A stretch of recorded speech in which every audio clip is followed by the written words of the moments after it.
Georgia Tech successfully bridges the gap between engineering and business by involving students from different backgrounds. Let me take an example.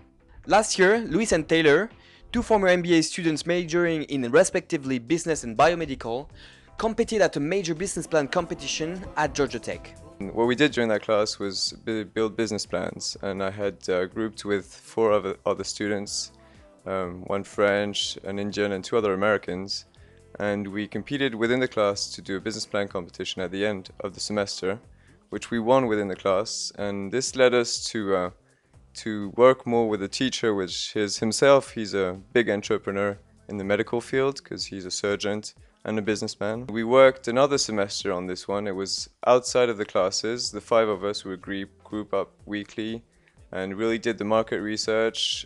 We worked the business plan several times and competed at one external business plan competition and did the final competition in Georgia Tech. Right after they won the competition, Taylor decided to go on with the project and set up a company.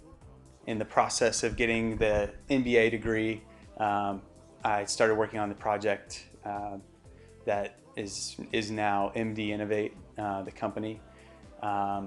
And the company is really kind of centered around a technology that was co-developed between the CDC and Georgia Tech. It's a specimen collection and transport device for pneumonia diagnosis. The business case was brought by a professor of the university, Dr. Q, the current owner of the patent of the technology. He's a mechanical engineering and has vast experience in starting medical device companies and raising money and coordinating all those activities. Once projects become companies, students are enabled to take a step further and become actual entrepreneurs. The incubator ATDC hosts these companies to let them grow. Dr. Shlevin is the director of the biomedical part. We have 16 companies.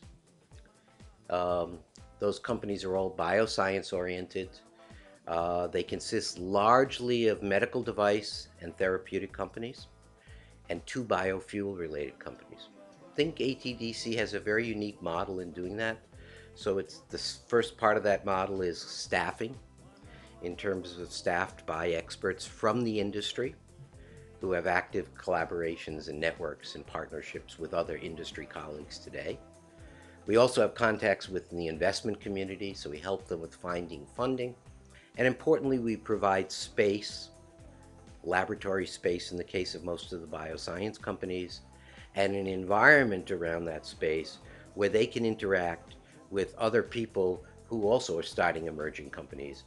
One of the things that we're trying to do as a company is prevent dilution as much as we can and hold off on raising equity financing for as long as we can, just because the further we are able to take the technology, the better our valuation will be, the more control we'll be able to maintain within the company.